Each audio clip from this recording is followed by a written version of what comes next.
You know what I find funny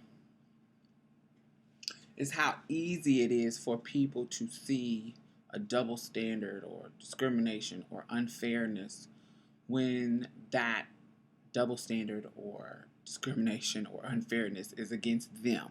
But when it's against other people, they seem to justify it. Okay? Think about this.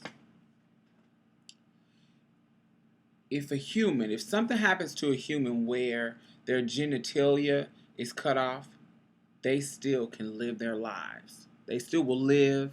They eat, shit, piss, whatever they do, they're gonna do it. It's gonna happen. Their genitalia is just gone.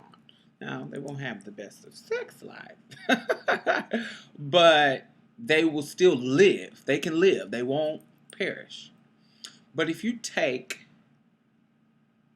the brain outside of a human, okay?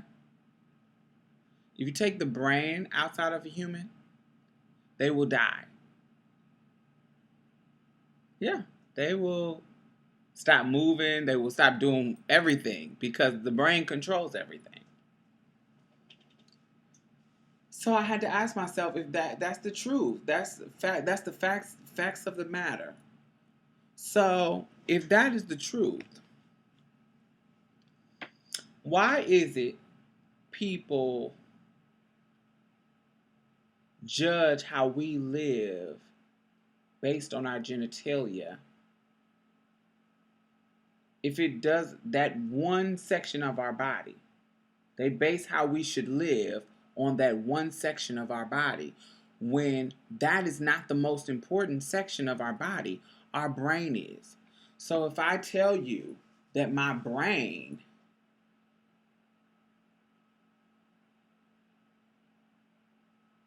is one of a female, I've talked about this before. I had a video about the girl got fired from Macy's because she wouldn't let the transgender woman use the dressing room in Macy's, and the girl got fired.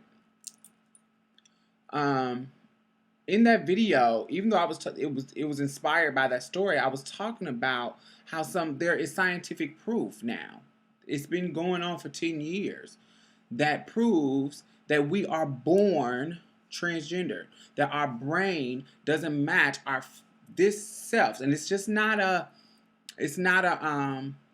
spiritual difference. Oh, I'm spiritually a woman. No, not the spirit that you have. We're talking about a physical brain biological structure that is different than a regular man if you're a transgender woman, or a regular woman if you're a transgender man.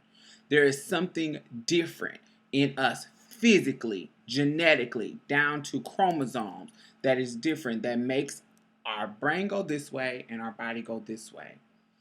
So we are naturally genetically born how we are. I did a video about it, and I linked you guys in the video all the studies that has been going on ever since the 90s. And I could put the link in the bottom so you can go check it out. It's funny to me how people make that portion of our body, that piece, that area of our body, the section that determines everything that we are supposed to do in our lives. And I always try to make things relate to somebody who is not trans. Think about if you're a regular woman. Think about the storyline or the things that are the social norms that you're supposed to do that you don't really do. You need to get married. You need to stay a virgin as long as possible. Then you go to college. You get married. You find your husband. You have a kid. Take care of your babies. Take care of your household. Do these woman things. Now, of course, in our day and age, people are going outside of that storyline because we are socially changing. But think about that. Because you was born with a vagina, you are not supposed to do certain things, or it doesn't look right for you to do certain things, and you're supposed to live a certain way. It's the same exact kind of feeling. It's the same thing. Or if you're a man, it's the same thing. There's a certain thing. There's a certain, you know, there's certain social norms that you are supposed to do. That if you don't fit in those sort of social norms, you are either gay, or you're not man enough, or you're not doing something right. And it's the same thing. And it's funny how people can see these double standards and see these unfair social norms when it comes to themselves, but they can't see it when it comes to us.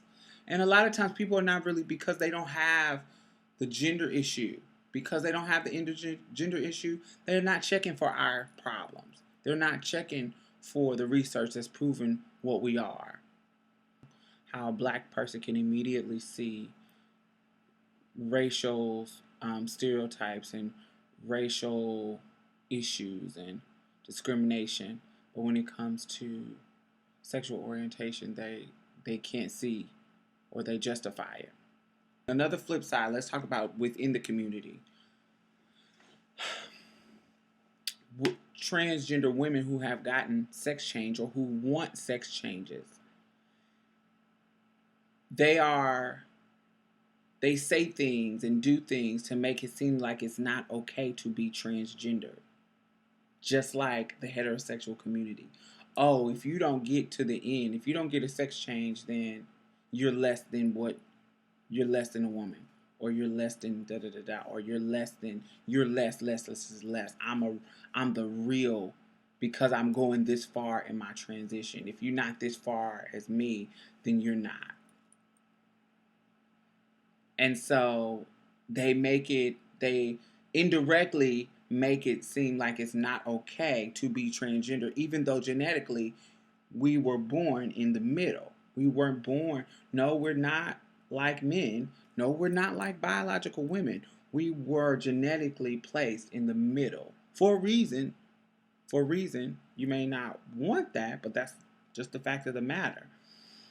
And they try to make it seem like if you're in the middle, you're less than. Like, you're less than human, or less than whatever gender you're going to. If you don't have your breast yet, you're not a woman. If you don't have your sex change yet, you're not a woman. If you don't have this, you're not a woman. And that same standard makes it seem like it's not okay to be transgender. But they can't see how that is a double standard, how they want people to treat them fair and not to discriminate and make them less human when they make this decision to take their transition as far as they possibly can. But when it comes to them looking at somebody else, they apply that same sort of hypocritical double standard. Does that make sense? I don't know if that's going over people's head, but I hope it didn't. And I think we have to point that out within the bigger culture and within our small little, microcosm of our subculture that we live in. You got to point that out, call it out, and fix it within yourself, and then fix it out on the outside of people. Anyway, this is your girl Diamond. I just wanted to talk, and I was thinking about that, so I decided to do a video. I hope that you enjoyed. This is your girl Diamond. Have a wonderful day. Bye-bye.